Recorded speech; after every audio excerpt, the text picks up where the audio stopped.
آج بھی ایک کچھ خبریں نکل رہی ہیں، میں نے بہت پہلے کہا تھا کہ پلان بنائی طور پہ یہ ہے کہ یہ دو کام کر لیجئے جو آج ہو گئے کہ کوئی نہ کوئی ایک پارٹی چھوڑ جائے گی اور وہ کہا جائے گا کہ ہمیں اسٹیبلشمنٹ نے پھر دھوکہ دیا، اور ایک اور بیانیہ جو ہے مارکیٹ میں آئے گا۔ لیکن آج یہ بہت عجیب و غریب ٹرمائل میں ہے فیملی اس وقت۔ آج میرے بات ہوئی، شافع سے بات ہوئی، شافع نے کہا کہ ہم لوگ چاہ رہے ہیں وہاں پر، اور چوہی صاحب نے کہا کہ ہم چاہ رہے ہیں وہاں پر، اور آل پاکستان کانفرنس کا ایک ڈنر ہے، اس ڈنر میں جا رہے ہیں، اور اس ڈنر میں ایک فیصلہ کیا ہے کہ کیا جائے گا۔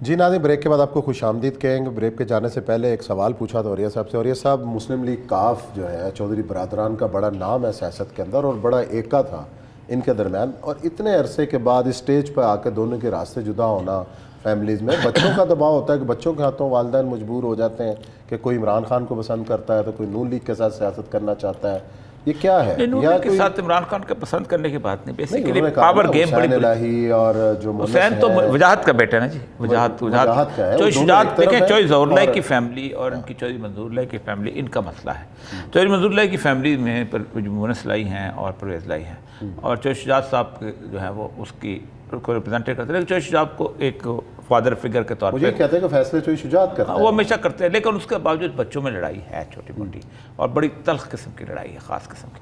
ابھی دیکھیں نا، ابھی بیسیکلی شافع اور صالح جو ہیں یہ دونوں ہیں، اس میں سے شافع اپنے آپ کو پالیٹکس میں آنے کے چاہتے سمجھتا ہے، چوہی ظہور اللہ کی صالح ہیں اور ادھر طارق بشیر چیمہ ہے اور ایک خاتون، یہ وہ تو خطیبہ وغیرہ تو اس طرف ہے نا، لیکن یہ جو پیورلی فیملی کی بات، تو اصل مطلب وہی ہے کہ شافع جو ہے وہ سمجھتا ہے کہ اپنا اس کو آنا چاہیے، اس فیملی کی میراث ہے، لیکن صالح کو دے دیا گیا، پھر وجاہت صاحب کے بیٹے کو ینگسٹ اس پہ دے دیا گیا، شہر کی سیٹ پہ اس کا کافی مسئلہ ہے، لیکن ادھر سے وہ مونس لائی، چونکہ پرویز نے خاص طور پہ پنجاب گورنمنٹ سنبھالی، اور چوہی صاحب شجاعت صاحب کے بس کی بات بھی نہیں تھی پنجاب گورنمنٹ سنبھالنا۔ آپ خود دیکھیں ان کی ایلنگ ہیلتھ، باقی ساری چیزیں، اب وہ جب ایک ریپلیسمنٹ ہو جاتی ہوتی ہے، دیکھیں یہ کبھی نہیں ہوتا کہ ایک فیملی جو ہے وہ اس کی کنٹینیوشن ہو جائے۔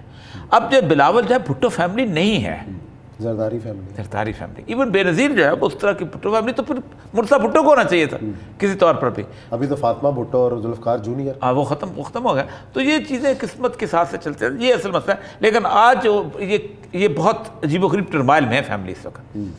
آج میرے بات ہوئی، شافع سے بات ہوئی، شافع نے کہا کہ ہم لوگ چاہ رہے ہیں وہاں پر، اور چوہی صاحب نے کہا کہ ہم چاہ رہے ہیں وہاں پر، اور آل پاکستان کانفرنس کا ایک ڈنر ہے، اس ڈنر میں جا رہے ہیں، اور اس ڈنر میں ایک فیصلہ کیا ہے کہ کیا جائے گا، جو کہ آلریڈی پہلے ہو چکا ہوگا، کمیونیکیٹ ہو چکا ہوگا صاحب، کہ ایک نیشنل اکنامک فورم بنایا جائے۔ نہیں، وہ تو پرسوں وزیر اعظم نے بھی کہا، وہ کمیٹی بھی بنا رہے ہیں، انٹرنیشنل فورم فار اکنامکس، اس پر ہو رہی ہے، اس میں اس کی جیسے خان صاحب نے ایک، لیکن سر پاکستان کی جو سیاست ہے نا یہ بڑی، آج بھی ایک کچھ خبریں نکل رہی ہیں، میں نے بہت پہلے کہا تھا کہ پلان بنائی طور پہ یہ ہے کہ یہ دو کام کر لیجئے جو آج ہو گئے، نیب ترامیم میں ہو گئی ہیں، الیکشن کی اصلاحات، اور اس کے بعد ہوگا یہ کہ کوئی نہ کوئی ایک پارٹی چھوڑ جائے گی، اور وہ کہا جائے گا کہ ہمیں اسٹیبلشمنٹ نے پھر دھوکہ دیا، اور ایک اور بیانیہ جو ہے مارکیٹ میں۔ اگر خان صاحب کی بات سنی جائے اس کا مطلب ہے کوئی نہیں چھوڑے گا، ان کو واپس نہیں آنے دینا۔ ہاں نہیں، وہ اچھا ایک بہت بڑی بھول ہے، میں اس بات کروں گا۔ اچھا جی، باقی رہے گی نیب ترامیم اور الیکشن اب نیب ترامیم دیکھیں، الیکشن یہ زرداری صاحب کا تھا مسئلہ، اچھا، کہ زرداری صاحب جو تھے وہ چاہتے کہ یہ دو طرح، اب مجھے اس بات صاحب میں یہاں پر کرنا چاہتا ہوں وارن، اور یہ بہت خوفناک وارننگ ہے، پلاننگ یہ کی گئی ہے، اور یہ عمران خان بھی سمجھتے ہیں اور باقی لوگ بھی سمجھتے ہیں، اور وہ لوگوں کو کمیونیکیٹ بھی کیا جائے گا کہ عمران خان کو اب نہیں آنے دیں گے، لیکن بھروسہ کوئی نہیں ہے۔ اچھا، جس وقت نواز شریف صاحب کے خلاف پانامہ چل رہا تھا تو اوپر سے لے کے نیچے تک کہتے تھے ان کو نہیں، نواز فیملی تو بھول جائے وہ اقتدار میں آنا، نواز شریف تے مریم تے تو سوال ہی نہیں، شہباز شریف آ جان ابھی بھی تو مائنس ہی ہے نا دونوں، نہیں مائنس کو نہیں، وہی ہے ٹوٹل شہباز شریف کے ساتھ وہ کہتے ہیں کہ یہ ڈچ کرتا ہے، یہ نہیں کرتا، وہ کرتا ہے، یہ چیز ٹھیک۔ بے نظیر کو اس وقت انہوں نے آؤسٹ کیا تھا، آپ کو پتہ ہے کہ 97 جب دوبارہ جب آؤسٹ کیا، جب نواز شریف کو دوبارہ 97 میں لے گیا تو کہتے نہیں، قابل بھروسہ نہیں ہے نواز، تو یہ کوئی پتہ نہیں ہے سر ان لوگوں کا، ایک بات کہ آؤسٹ کا ہے، لیکن جو پلان میں سمجھ رہا ہوں بن رہا ہے اس سارے پروسیس کے اندر، الیکشنرنگ کا پروسیس کے اندر، یہ مجھے دو موقع یاد کرا رہا ہے، ایک 1970 کے الیکشنز کی اور ایک 1977 کے الیکشنز کے. اچھا. دونوں پاکستان کی تاریخ کے خوفناک ترین الیکشنز تھے اور ان الیکشن کے بھروسے کے اوپر 70 کے الیکشن کو تو کہا جاتا ہے بڑے فری اینڈ فیئر الیکشن. بہت فری اینڈ فیئر الیکشن تھے. اس کے بعد جو اسٹیبلشمنٹ نے میں بتا رہا ہوں کیوں, اس کے بعد یہ ہوا یہ تھا کہ 70 کے الیکشنز کے اندر اٹک سے لے کے اور رحیم یار خان تک صرف 2 وڈیرے جیتے تھے, چودھری ظہورلائی اور میاں ممتاز دولتانہ. بڑے بڑے برج ہار گئے تھے. ایسے ایسے لوگ جو کبھی سوچتے نہیں تھے کہ ہم ہاریں گے. کوثر نیازی جیسا بندہ جیل میں تھا, سیالکوٹ میں اس نے خالد افضل کو ہرا دیا تھا. کاردار صاحب کہتے ہیں بھٹو صاحب نے مجھے صوبائی اسمبلی میں کھڑا کیا, انگریز قسم کے آدمی تھے, ایک دفعہ اچھرے میں نہیں گئے, کرشن نگر میں نہیں گئے, کمپین چلا گئے, جیت گئے تھے. منظور سے دودرا ہوتا تھا ہمارا ایڈوکیٹ, وہ پیڑ پارٹی کا سب چھوٹا سا عام کارکن تھا, تو اس کو انہوں نے دے دیا تھا منڈی بہاؤالدین جہان بسال والا, گنڈوں کا علاقہ, بدماشوں کا علاقہ. اس نے صرف بسال نے کہا تھا آنا مت, ٹکٹ تو لے لیا. اس نے کہا بسال سائیں ایک درخواست, میری ایک نا جیپ چلتی رہے اناؤنسمنٹ کی. اچھا. اس کی جیپ چلتی رہی تھی اور منظور حسین تزرا نے 1920 سے بڑی مستقل فیملی انگریز کی اس کو شکست دے دی تھی. کون نہیں شکست. اس دن سے اسٹیبلشمنٹ نے ایک فیصلہ کیا تھا کہ اب ہم فری اینڈ فیئر الیکشن نہیں اس ملک میں ہونے دیں گے. اچھا. کیونکہ وہاں مجیب الرحمان جیت گیا 160, یہاں بھٹو جیت گیا. ٹھیک, اب ہم انجینئرنگ کریں گے. اور انجینئرنگ کو بھٹو سمجھ گیا تھا کہ کیا صورت آ رہا ہے, تو بھٹو نے اس کے مقابلے میں انجینئرنگ شروع کی اور بھٹو کے انہوں نے ساتھ بنا لیا. اس انجینئرنگ کی حالت یہ ہوئی کہ 1977 آئے گا اور ضیاء الحق کو آنا پڑ گیا. ابھی بھی ایک انجینئرنگ کرنے کی کوشش, کیونکہ ایک بات بتاؤں میں آپ کو, یہ جو ضمنی انتخاب میں لگ جائے گا نا پتہ یہ بہت خوفناک ہو سکتے ہیں. میں سمجھتا ہوں بہت خوفناک ہو سکتے ہیں, کیونکہ اس کی وجہ پتہ ہے کیا, 2 چیزیں کہ بھٹو میں 77 کے الیکشن میں سے پہلے ایک 74 کا الیکشن ہوا تھا. اچھا.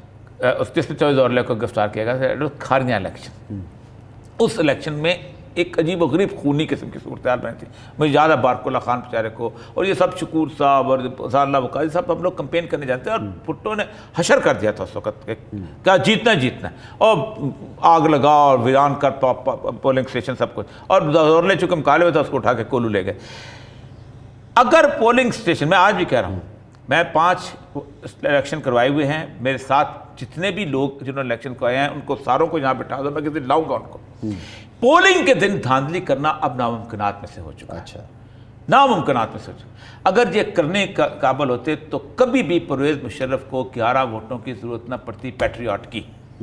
پتہ کون کون لوگ گئے تھے, سکندر وغیرہ اور فیصل صالح, کیا کیا لوگ تھے جو چلے گئے تھے اس کو, اور اس کے ساتھ ساتھ پھر بھی اعظم طارق کا ووٹ لینا پڑ گیا, اور وہ مشرف جو گالی دیتا ہوتا تھا ملاؤں کو اور ان کو ووٹ لینا پڑ گیا. تو الیکشن سے پہلے جو ہوگی منورنگ وہ پبلک مینڈیٹ کے فلو کو نہیں روک سکتی. میں آج بھی اسٹیبلشمنٹ سے 10 بستہ عرض کرتا ہوں کہ 5,000 6,000 کا مارجن ہو, 10,000 کا مارجن ہو, 15,000 کا مارجن ہو, تو جو مرضی کرتے رہو, تم ہمیشہ سے بدماشیاں کرتے آئے ہو, لیکن اگر فلو پتہ چل جائے نا آپ کو تو پھر اس قوم پہ رحم کرنا. اچھا. اس لیے کہ پھر اس قوم پہ اگر آپ نے رحم نہ کیا تو پھر وہ جو بندہ آپ جتوائیں گے وہ حکومت نہیں کر سکے گا.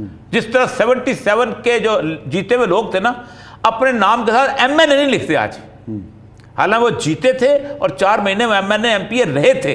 وہ سابق M N A M P A 77 نہیں لکھتے, وہ کیفیت بن جائے گی.